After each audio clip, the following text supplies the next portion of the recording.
Assalamualaikum warahmatullahi wabarakatuh.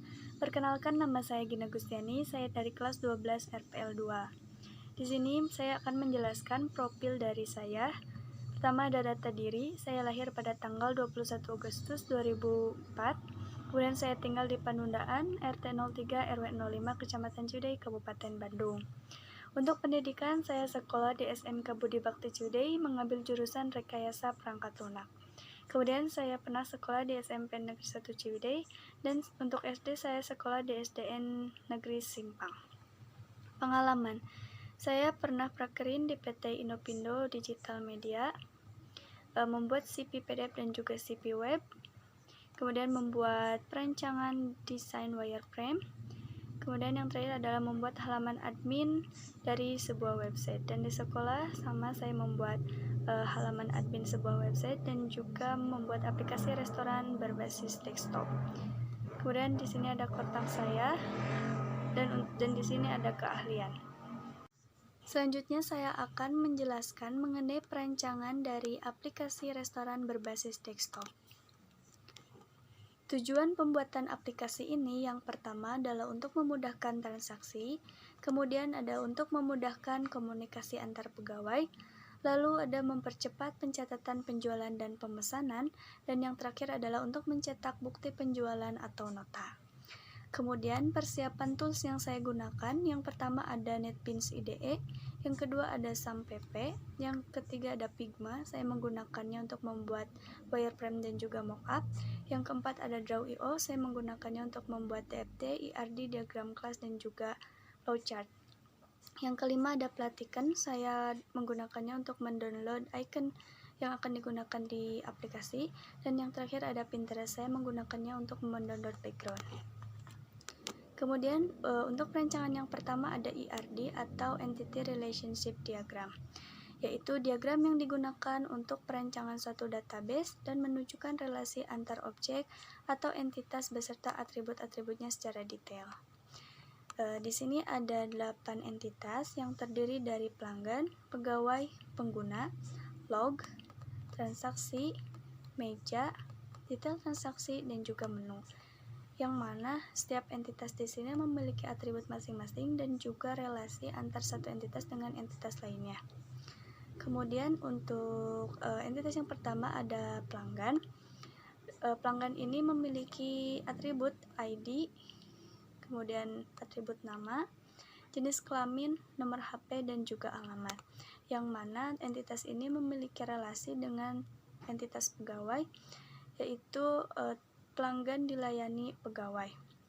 Kemudian pelanggan memiliki relasi dengan entitas transaksi, yaitu pelanggan melakukan transaksi. Dan pegawai juga memiliki relasi dengan transaksi, yaitu pegawai catat pesanan transaksi. Kemudian transaksi memiliki relasi dengan meja, yaitu transaksi catat meja.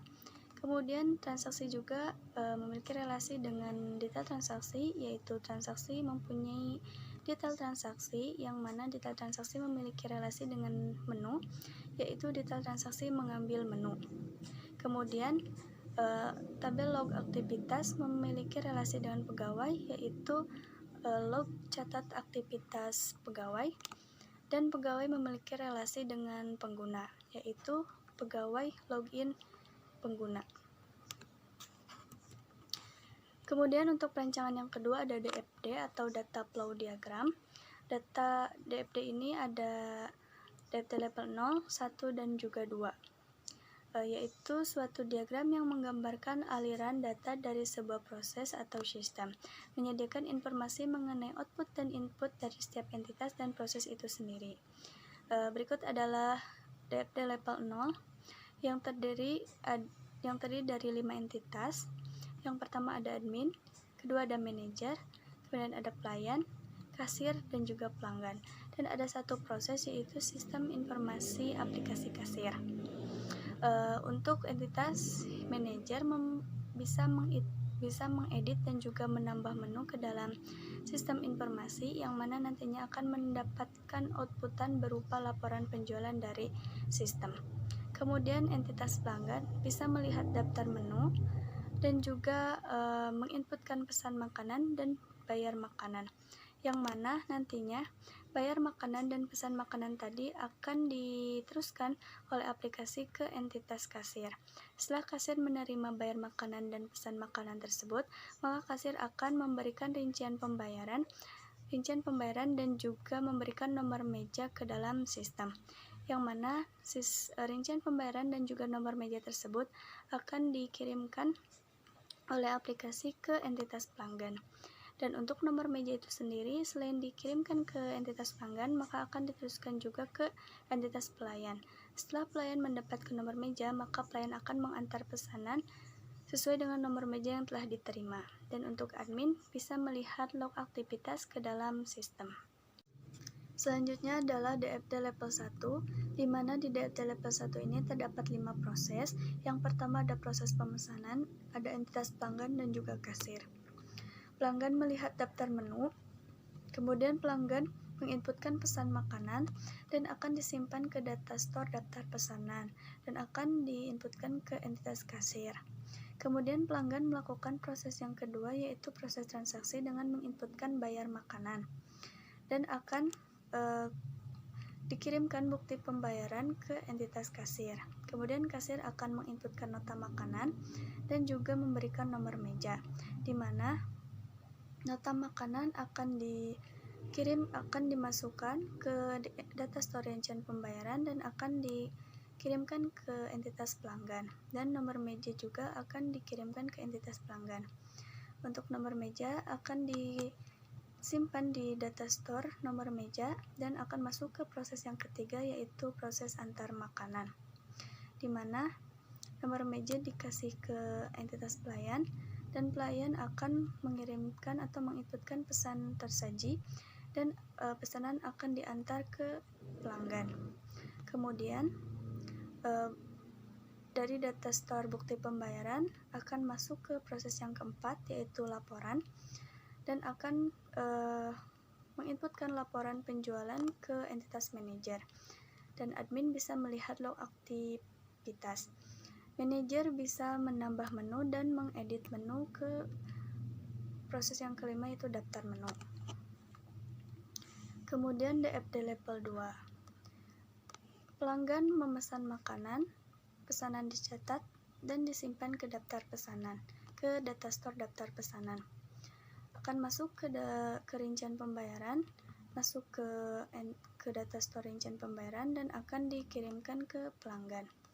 Kemudian dari data store daftar pesanan masuk dan daftar pesanan akan dikasih ke kasir. Kasir akan menginputkan nota makanan, catat nota makanan, akan menginputkan rincian pembayaran ke entitas pelanggan dan akan disimpan ke data store rincian pembayaran.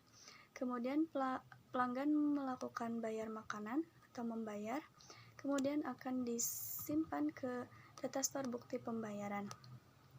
Kemudian dari data store ini masuk ke proses selanjutnya, itu catat nomor meja, disimpan ke data store nomor meja dan akan dikasih ke pelanggan. Kemudian dari data store nomor meja dikasih ke pelayan, kemudian daftar pesanan juga dikasih ke pelayan. Kemudian pelayan akan mengambil pesanan, mengantar antar makanan ke pelanggan dan akan masuk ke data store makanan tersaji.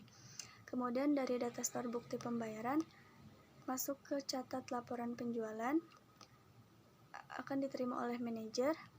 Manajer melihat log aktivitas, laporan aktivasi pegawai, kemudian admin bisa melihat laporan aktivitas pegawai juga. Kemudian manajer bisa menambah dan juga mengedit menu. Kemudian berikut adalah diagram kelas. Ada tabel menu, detail transaksi, tabel pelanggan, transaksi, tabel pegawai, tabel log, tabel pengguna, dan tabel meja. Tabel menu memiliki atribut ID menu, nama menu, kategori, harga, dan stok, dan ada metodenya, yaitu insert data dan juga update data. tabel menu ini memiliki relasi dengan tabel detail transaksi, di mana tabel detail transaksi mengambil atribut yang ada di tabel menu, yaitu ID menu. Kemudian tabel pelanggan memiliki atribut dan juga metode dan berelasi dengan tabel transaksi. Tabel log memiliki relasi dengan tabel pegawai, dan tabel meja memiliki relasi dengan transaksi. Dan transaksi memiliki relasi dengan detail transaksi. Kemudian ada perancangan wireframe dan juga mockup. Di sebelah sini ada wireframe dan di sebelah sini ada mockup.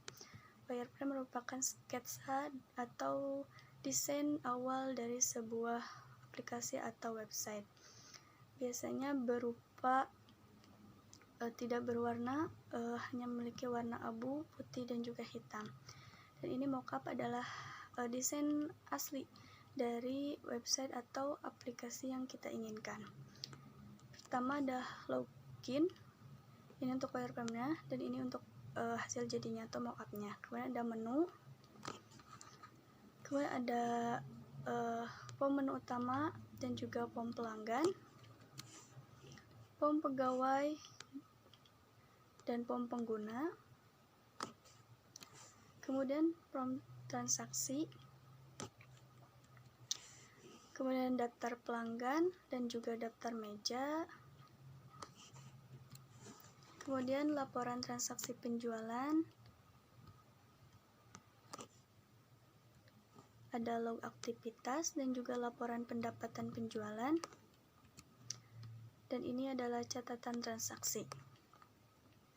Yang terakhir ada flowchart, yaitu bertujuan untuk memberikan gambaran jalannya sebuah program dari satu proses ke proses lainnya, sehingga alur program menjadi lebih mudah untuk dipahami oleh semua orang. Pertama kita login, kemudian username dan password akan diproses. Setelah itu muncul atau menghasilkan keputusan apakah username-nya valid. Jika iya, apakah sebagai manajer.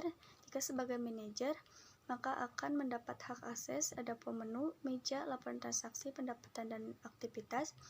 Jika tidak sebagai manajer, apakah sebagai admin. Jika ia sebagai admin, maka akan mendapat hak akses form pegawai, form pengguna, dan log aktivitas. Jika tidak sebagai manajer dan tidak sebagai admin, apakah sebagai kasir. Jika ia sebagai kasir, maka akan mendapat hak akses berupa laporan pelanggan, form transaksi, catatan transaksi, dan juga laporan transaksi. Dan jika username atau password tidak valid, maka akan kembali lagi atau harus menginputkan lagi login. Dan dari ketiga hak akses ini bisa logout dan selesai. Selanjutnya saya akan menjelaskan cara mendownload dan menginstal SAMPP. Pertama kita buka Google Chrome, kita ketik download SAMPP, kemudian kita pilih yang paling atas. Kita bisa mendownload SAMPP ini beberapa versi, kita bisa memilihnya dan bisa memilih sesuai dengan bit dari laptop yang kita punya. Kemudian kita klik download dan tunggu sampai proses download selesai. Karena saya sudah memiliki yang sudah terdownload, kita langsung ke proses penginstalan.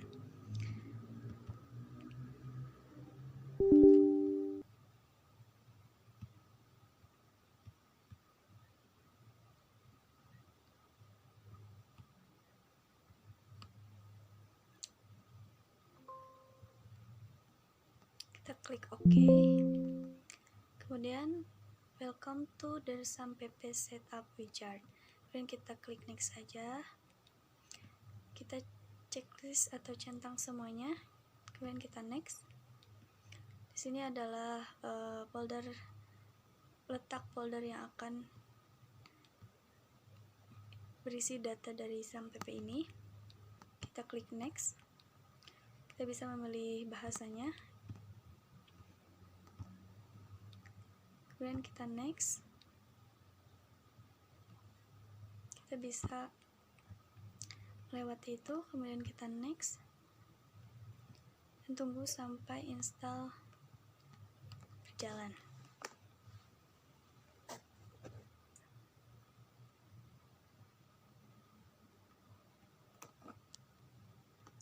Kemudian untuk menjalankan sampai P, kita bisa men-start Apache dan juga MySQL.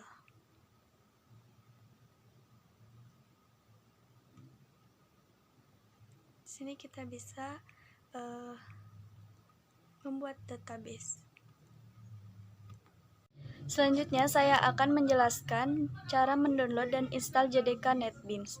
Untuk langkah pertama, kita harus download filenya terlebih dahulu, yaitu dengan cara ketik NetBeans Oracle Download di Google. Kemudian akan muncul gambar seperti ini. Kemudian kita centang Establishment Agreement. Kemudian kita pilih Windows 64 dan kita klik di download. Tunggu sampai proses download selesai. Kemudian klik filenya 2 kali dan akan muncul tampilan seperti ini. Kemudian kita pilih next. Kemudian untuk direktorinya saya sesuaikan dengan default dari installernya. Setelah itu kita klik next. Kemudian akan muncul tampilan seperti ini.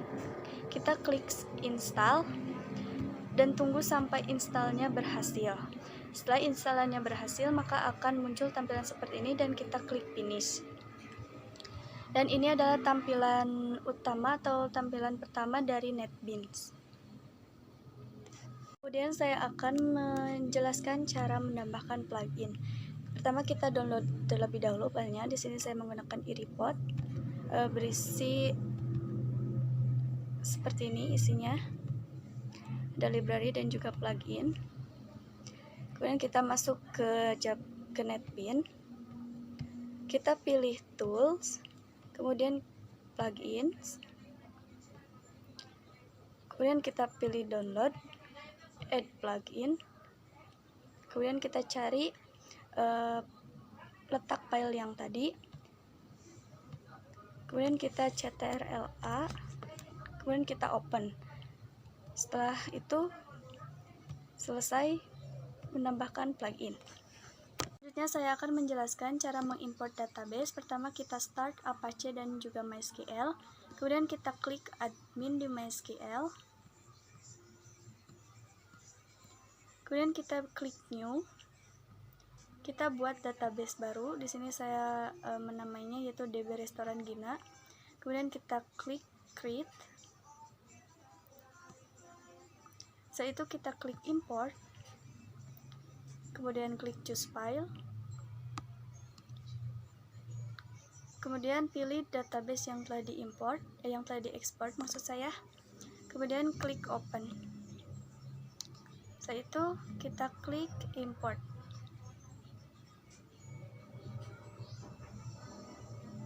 Selesai. Kita sudah mengimport database. Selanjutnya saya akan mencoba untuk menjalankan aplikasi. Pertama kita klik kanan. Kemudian kita klik run file dan akan masuk ke halaman login. Kita masukkan username. Di sini saya akan masuk sebagai manager. Kita masukkan password.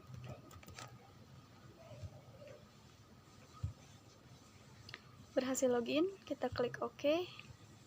Kita masuk ke halaman menu utama. Di mana di sini manager bisa edit menu, menambah dan juga menghapus. Misal kita tambah, misal nama menunya adalah jus alpukat, kategorinya minuman, harganya 10.000, kemudian stok 20, kemudian kita simpan. Data berhasil disimpan, kita klik OK. Kemudian manajer juga bisa mengedit menu, misalnya di sini shop 3 kita edit menjadi, maksud saya menjadi shop 3, dan kita klik button edit, data berhasil dirubah. Oke. Dan kita bisa menghapus juga.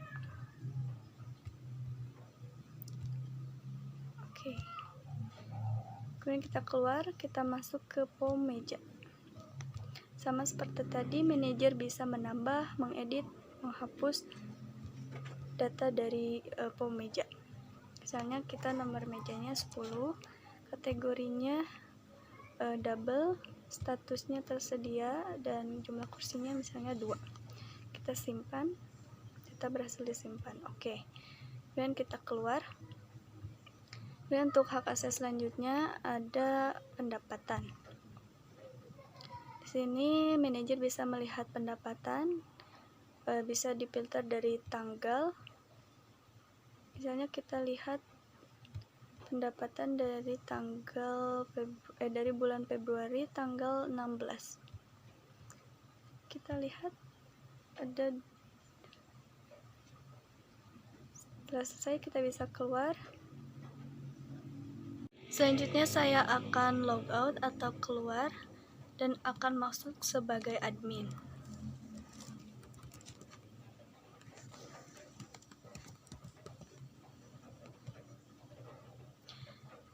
Admin memiliki hak akses diantaranya pom pegawai dan juga pom pengguna. Kita tambah pegawai misalnya. Misal nama pegawainya Kayla.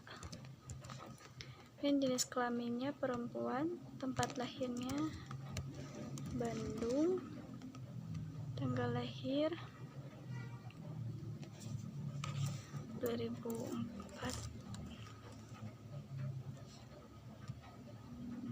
Dan alamat misalnya Soreang, dan nomor HP-nya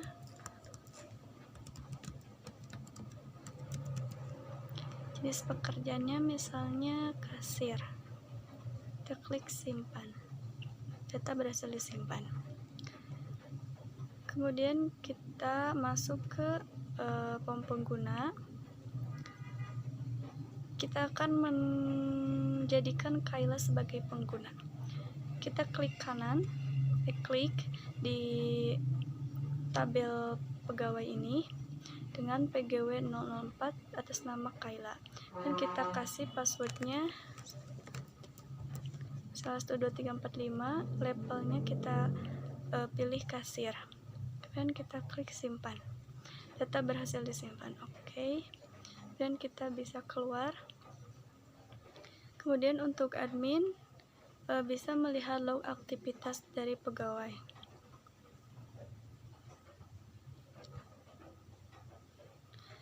Kemudian saya akan keluar kembali dan akan masuk sebagai kasir.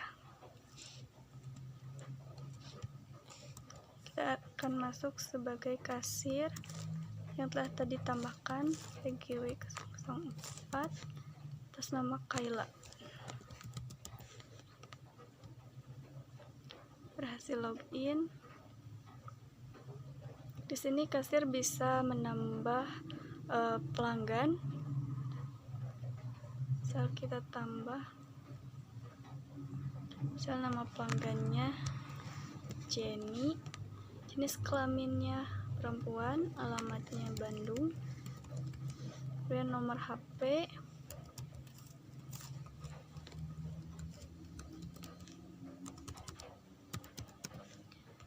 kita klik simpan.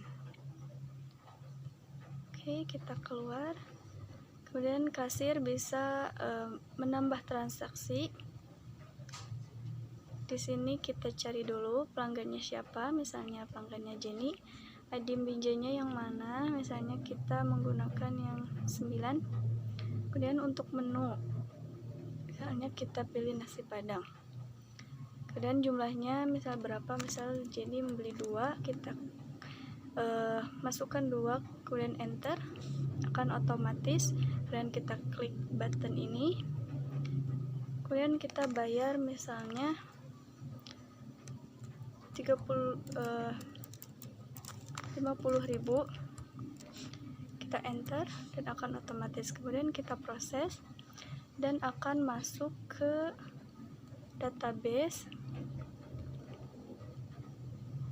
jika prosesnya berhasil.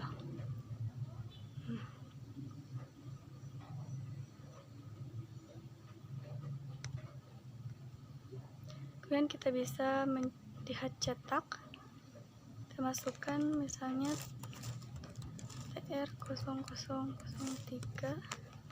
Oke.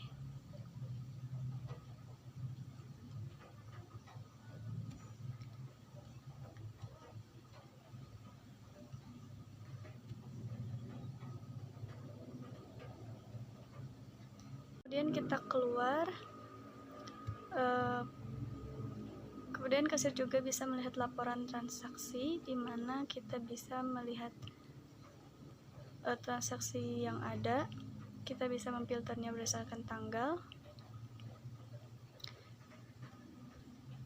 Misalnya Februari tanggal 16. Kita lihat.